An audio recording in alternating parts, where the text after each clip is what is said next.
नमस्ते दोस्तों। आज हम सीखने वाले हैं सिविल प्रोसीजर कोड के ऑर्डर 7 के बारे में, यानी प्लेंट क्या होती है, उसमें क्या-क्या लिखना जरूरी होता है और कब प्लेंट रिजेक्ट हो जा सकती है। सब कुछ आसान भाषा में एकदम एग्जाम्पल के साथ। चलिए शुरू करते हैं।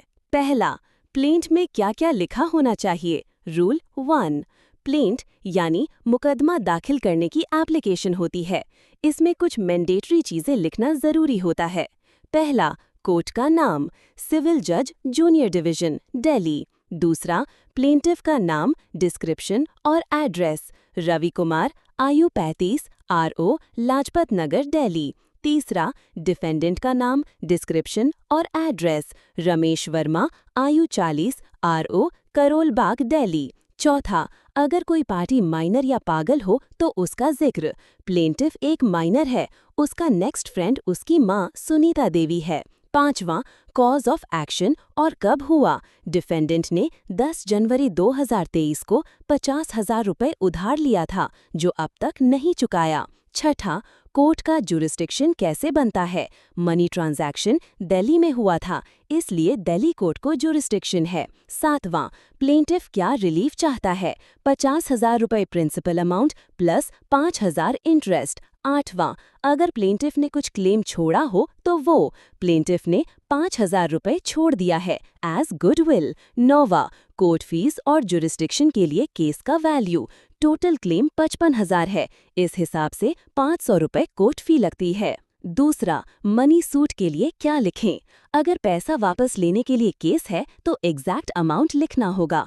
75,000 रुपए विथ 12% इंटरेस्ट फ्रॉम 1/1/2024। अगर एग्जैक्ट अमाउंट नहीं पता, जैसे मेस इन प्रॉफिट या अकाउंट सेटलमेंट का केस हो, तो अप्रॉक्सीमेट वैल्यू लिखनी होती है। दूसरा, इंटरेस्ट मांगा गया है, नया रूल। अगर इंटरेस्ट मांगा गया हो तो ये सब लिखना जरूरी है। इंटरेस्ट किस रेट से चाहिए, कब से कब तक चाहिए, कितना टोटल इंटरेस्ट बन रहा है। अगर डेली रेट से चाहिए तो वो भी लिखना पड़ेगा। Interest eight 12% per annum from 1/1/2023 to 1/1/2024 बराबर 12,000 रुपए। तीसरा, अगर इमूवेबल प्रॉपर्टी का केस है तो प्रॉपर्टी का पूरा डिस्क्रिप्शन देना पड़ेगा। बाउंड्रीज, खसरा नंबर एटसेट्रा। खसरा नंबर 456, मौजा, राजपुर, डिस्ट्रिक्ट अलीगढ़। चौथा, रिप्रेजेंटेटिव सूट हो तो। अगर प्लेंटिफ किसी और के बिहाफ पर केस कर रहा है तो उसका प्रूफ और परमिशन लिखना होगा। प्लेंटिफ एक ट्रस्टी है जो मंदिर की प्रॉपर्टी के लिए केस कर रहा है। पांचवां, डिफेंडेंट का इंटरेस्ट दिखाना होगा। डिफेंडेंट प्रॉपर्टी में जबरदस्ती रह रहा है, इसलिए केस बन रहा है। छठा, अगर टाइम लिमिट खत्म हो गई है, लिमिटेशन एग्जेम्पशन। प्लेंटिफ हॉस्पिटल में एडमिट था, इसलिए डिले हुआ। सातवां, रिलीफ को स्पेसिफिक लिखो। कोर्ट से डिमांड है कि पैसा वापस दिया जाए प्लस इंटरेस्ट। आठवां, अलग रिलीफ्स है तो अलग अलग लिखो।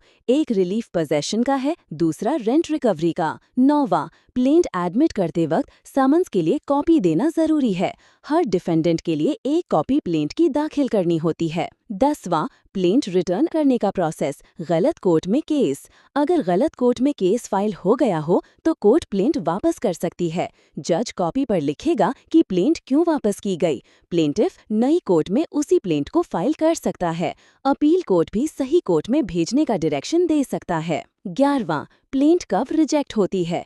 प्लेंट रिजेक्ट हो सकती है अगर A, कॉज ऑफ एक्शन नहीं लिखा, B, रिलीफ की वैल्यू गलत लिखी, C, कोर्ट फी नहीं दी, D, केस किसी कानून के खिलाफ हो, E, डुप्लीकेट कॉपी नहीं दाखिल की, F, समन्स की प्रोसेस पूरी नहीं की। अगर प्लेंटिफ लिखता है कि डिफेंडेंट उसका 10 लाख का कर्ज नहीं दे रहा पर कोई डिटेल नहीं देता तो प्लेंट रिजेक्ट हो सकती है। 12वां, प्लेंट रिजेक्ट करने पर कोर्ट क्या करेगी। जज को ऑर्डर पास करना होगा और रीजन लिखना होगा।